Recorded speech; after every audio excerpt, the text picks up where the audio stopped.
दोस्तों, कहानी की शुरुआत में हम देखते हैं जहां पर हमें डेडपूल को दिखाया जाता है जो कि टैक्सी में कहीं जा रहा होता है। वह पीछे वाली सीट पर बोर होने लगता है। तभी टैक्सी ड्राइवर, जो कि एक इंडियन है, वो उससे पूछता है कि तुमने सेंटा क्लॉज जैसे लाल कपड़े क्यों पहने हुए हैं। डेडपूल कहता है, क्योंकि मुझे किसी से बदला लेना है जिसके लिए मैंने पूरे 1 साल इंतजार किया। तब टैक्सी ड्राइवर पूछता है कि उसने तुम्हारे साथ क्या किया, और डेडपूल अपना मास्क हटाता है और उसे अपना चेहरा दिखाता है जो पूरी तरह से जला हुआ होता है। लेकिन भी डेडपूल को याद आता है कि वह अपना हथियारों से भरा बैग घर पर ही छोड़ आया है। लेकिन वह वापस नहीं जा सकता, क्योंकि अगर वह वापस गया तो उसका दुश्मन, जिसका नाम फ्रांसिस है, वह उसके हाथ से निकल जाएगा।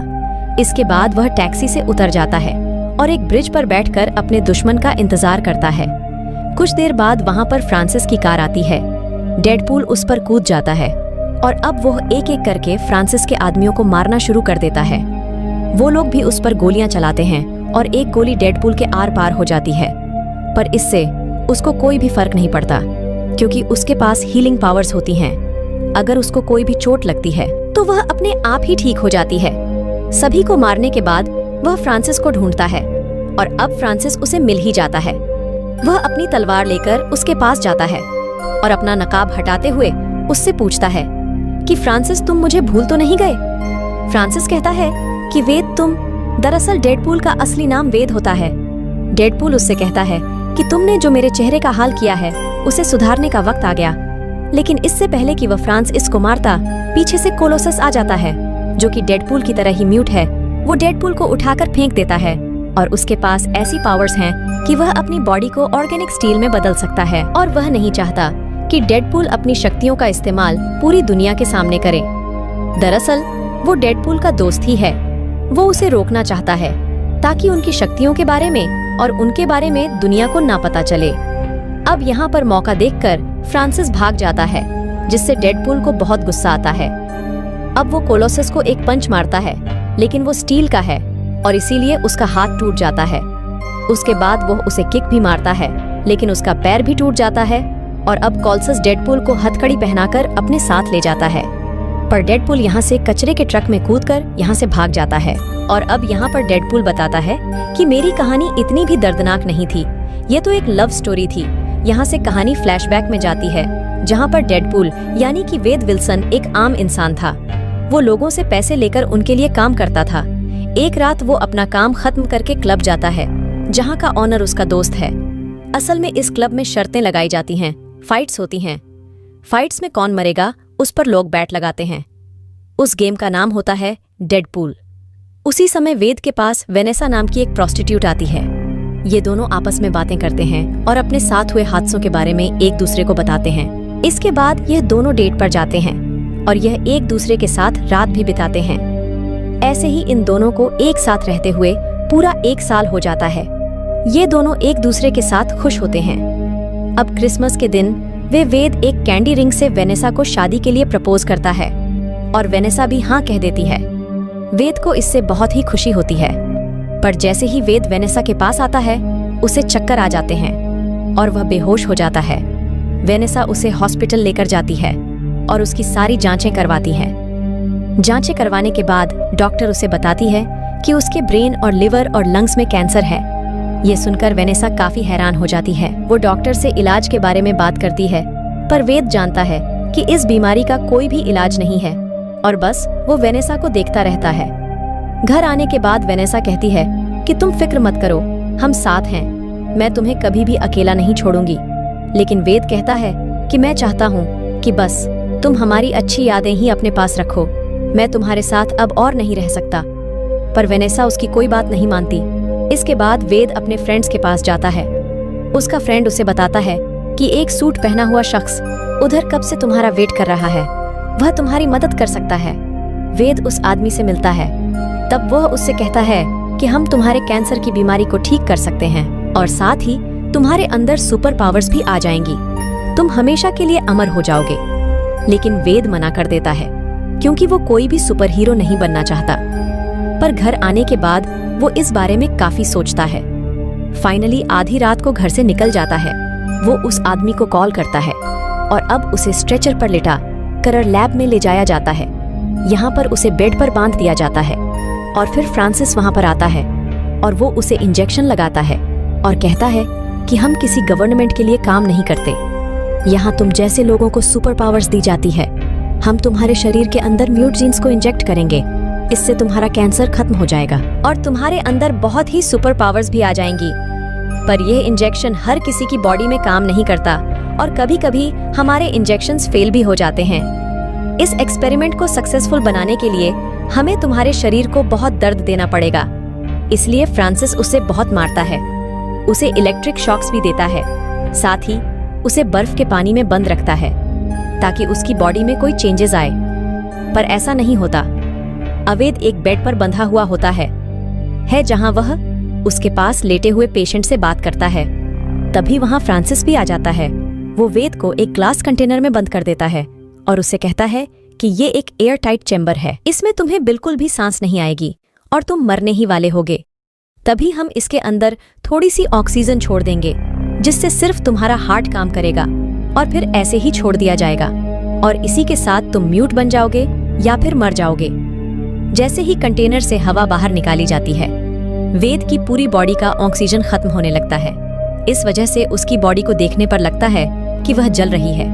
वेद का अंदर दम घुट रहा होता है, वह पूरी तरह से तड़प रहा होता है और फ्रांसिस को उस पर जरा सी भी दया नहीं आती और ऐसा लगता है कि अब वेद मर जाएगा। पर ऐसा नहीं होता, बल्कि इस प्रोसेस में वेद म्यूट बन जाता है और कुछ देर के बाद उसके पास एंजल आती है। वो भी एक म्यूट है, उसके अंदर स्पीड की पावर है। ये फ्रांसिस के लिए काम करती है और वेद उसके पास से एक माचिस की तीली चुरा लेता है और रात में वह लैब में आग लगा देता है। जब फ्रांसिस वहां पर आता है तो वो देखता है कि वेद उसके ग्लास चैम्बर में नहीं है। तभी वेद उस पर हमला कर देता है। पर फ्रांसिस भी बहुत ताकतवर होता है क्योंकि वो भी एक म्यूट है। वो वेद की बॉडी के अंदर रॉड डालकर उसे वहीं जलती हुई लैब में छोड़कर निकल जाता है। अब अगले दिन वेद उस राख में से बाहर निकलता है। वेद कहता है कि मेरे कैंसर के साथ मेरी बॉडी में सब कुछ ठीक हो गया। वह अपनी गर्लफ्रेंड से मिलने के लिए जाता है और जब वह उसका पीछा कर रहा होता है तो लोग उसे देखकर कहते हैं कि कितना बदसूरत है। पर वेद को कुछ भी समझ में नहीं आता है। वो वेनेसा का पीछा करते हुए जैसे ही उसके घर के दरवाजे तक पहुंचता है तो वहां शीशे पर अपना चेहरा देखता है कि उसका चेहरा पूरे तरीके से जला हुआ होता है। वो बहुत बदसूरत लग रहा होता है। वो वेनेसा से मिले बिना ही वहां से निकल जाता है और अपने दोस्त के पास बार में जाता है। वेद अपने दोस्त को बताता है कि उसके साथ क्या क्या हुआ। उसका दोस्त उससे कहता है कि तुम कितने भी बदसूरत दिखो, वेनेसा को कोई फर्क नहीं पड़ेगा क्योंकि वो तुमसे प्यार करती है। पर जैसे ही वेद उसे अपना चेहरा दिखाता है वो भी शॉक्ड रह जाता है। वेद उसे बताता है कि फ्रांसिस मेरी शक्ल वापस ठीक कर सकता है, पर वह भाग गया है। उसका दोस्त उससे कहता है कि वह आदमी सोचता होगा कि तुम मर गए हो, तुम्हें उसे ढूंढकर वापस अपना चेहरा ठीक करवाना होगा। वेद उससे कहता है कि ठीक है, लेकिन मुझे अपना नाम बदलना होगा। तभी उसकी नजर वहां पर फाइटिंग बोर्ड पर जाती है जहां पर डेडपूल लिखा होता है और वह उसी से अपना नाम डेडपूल रख लेता है। फिर वो एक सूट बनाता है और फ्रांसिस को ढूंढने लगता है। वो फ्रांसिस के लोगों को ढूंढकर एक ही बात पूछता है कि फ्रांसिस कहाँ है और वो उन लोग के ना बताने पर उन्हें जान से मार देता है। ऐसे फ्रांसिस को ढूंढते हुए वक्त बीतने लगता है और डेडपूल एक एक करके सभी को मार रहा होता है। एक दिन जब वह अपना व्हाइट सूट धो रहा होता है तभी एक लेडी कहती है कि अगर खून के दाग निकालने हो तो नींबू और सोडे का इस्तेमाल करो और अगर तुम्हें वो भी नहीं करना तो अपने लिए एक लाल रंग का सूट बना लो। डेडपूल को उस लेडी का आइडिया अच्छा लगता है, इसलिए वह अपने लिए एक लाल रंग का सूट बना लेता है। अब बहुत ढूंढने के बाद उसको फाइनली फ्रांसिस का वो आदमी मिल जाता है जो उसे सबसे पहले बार में मिलने आया था। वो उसे मारकर फ्रांसिस का पता पूछ लेता है। अब कहानी वापस प्रेजेंट में आती है। डेडपूल हमें कचरे की गाड़ी में भागते हुए अपनी कहानी सुना रहा होता है। वह वहां से निकलकर घर आता है। दरअसल अब वह एक बूढ़ी औरत के साथ रहता है जिसे कुछ दिखाई नहीं देता। वहीं दूसरी तरफ फ्रांसिस डेडपूल से बचने के बाद अपने साथ ही एंजल से मिलता है। वो उसे बताता है कि मुझे पता चल गया है वह सूट वाला कौन है। वो वही है जिसके ऊपर हमने एक्सपेरिमेंट किए थे। तुम फिक्र मत करो, मैं उसे खत्म कर दूंगा। अब फ्रांसिस वेद का पता पूछने के लिए बार में उसके दोस्त के पास आता है। वेद का दोस्त उसे कुछ नहीं बताता पर वहाँ एंजल को वेद और वेनेसा की तस्वीर मिल जाती है। उनके जाते ही वेद का दोस्त उसे कॉल करके बताता है कि तुम्हें ढूंढने के लिए कुछ लोग आए थे और उन्हें वेनेसा का पता चल गया है। वेद तुरंत अपने दोस्त के साथ उस बार में जाता है जहाँ वेनेसा काम करती है, पर उसके अंदर इतना कॉन्फिडेंस नहीं होता कि वह वेनेसा के सामने अपनी शक्ल को लेकर जाए, इसलिए वह बाथरूम में चला जाता है। वहीं वेनेसा का दोस्त उसे बताता है कि बाहर तुम्हारा कोई वेट कर रहा है, शायद वो तुम्हारा पुराना बॉयफ्रेंड है। वेनेसा ये सुनकर खुश हो जाती है, उसे लगता है कि ये वेद है, पर जब वह बाहर जाती है तो वहाँ पर फ्रांसिस होता है। वो वेनेसा को पकड़ लेता है। जब डेडपूल बाहर आता है तो वो देखता है कि वेनेसा वहाँ नहीं है, इसलिए वो निराश होकर वापस अपने घर आ जाता है। तभी उसे वेनेसा के फोन से मैसेज आता है जिसमें लिखा होता है कि अगर तुम उसे जिंदा चाहते हो तो तुम मुझसे मिलने के लिए आओ। अब वो उसके सारे हथियार एक बैग में भरता है। उसे पता होता है कि वहाँ पर फ्रांसिस के साथ उसकी मदद के लिए बहुत सारे लोग होंगे, इसलिए वह अपने 2 और म्यूट साथियों को बुलाता है, जिसमें एक है कॉल्सस और दूसरी है नेगासोनिक, जो कि अपनी बॉडी के चारों तरफ एक्सप्लोजन कर सकती है। अब ये सब के सब लोकेशन पर पहुंच जाते हैं, पर यहाँ पर डेडपूल से फिर से एक बार गलती हो गई है। उसने पिछली बार की तरह अपने हथियारों को एक बार फिर से टैक्सी में ही छोड़ दिया है। वो टैक्सी ड्राइवर को कॉल करता है, पर यहाँ भी उसकी किस्मत साथ नहीं देती। तभी टैक्सी ड्राइवर का छोटा सा एक्सीडेंट हो जाता है, जिस वजह से वो डेडपूल का कॉल नहीं उठा पाता। डेडपूल कहता है कि अब मुझे अपनी इन 2 तलवारों से ही काम चलाना होगा। डेडपूल, कोलोसस और नेगासोनिक तीनों अंदर आ जाते हैं। फ्रांसिस के लोग इनके ऊपर हमला कर देते हैं। कोलोसस और एंजल के बीच में खतरनाक फाइट होती है, जबकि डेडपूल और नेगासोनिक बाकी से लड़ते हैं। कुछ देर लड़ने के बाद नेगासोनिक अपनी बॉडी से आग निकालती है और डेडपूल को वेनेसा के पास पहुंचा देती है, पर वहां फ्रांसिस भी मौजूद होता है। दोनों के बीच में फाइटिंग होती है और डेडपूल उसको बहुत बुरी तरह से मारता है। वहीं दूसरी तरफ एंजल कोलोसस का एक मोटी रस्सी से गला घोंट रही होती है, पर तभी नेगासोनिक वहां एक बहुत बड़ा ब्लास्ट करती है, जिससे पूरी बिल्डिंग गिरने लगती है। वेनेसा की जान बचाने के लिए डेडपूल उसे एक एयर टाइट कंटेनर में बंद कर देता है।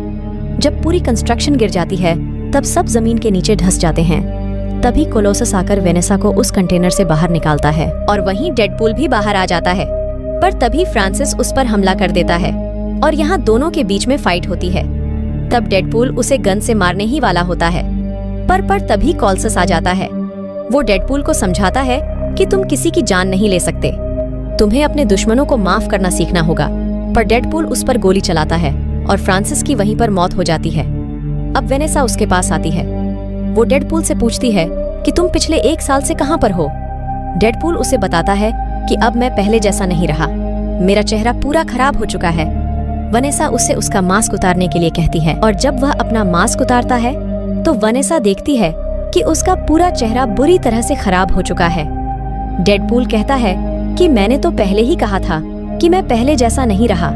वेनेसा कहती है कि इस बात से मुझे कोई फर्क नहीं पड़ता, जल्दी ही मुझे तुम्हारी शक्ल की भी आदत हो जाएगी। और अब ये दोनों फिर से पहले की तरह एक हो जाते हैं और इस मोमेंट पर यह मूवी खत्म हो जाती है। दोस्तों, अगर आप हमारे चैनल पर नए हैं तो चैनल को सब्सक्राइब करें, वीडियो अच्छी लगी हो तो वीडियो को लाइक करें और हाँ, नोटिफिकेशन बेल को जरूर दबाएं ताकि अगली अपडेट सबसे पहले आपको मिले।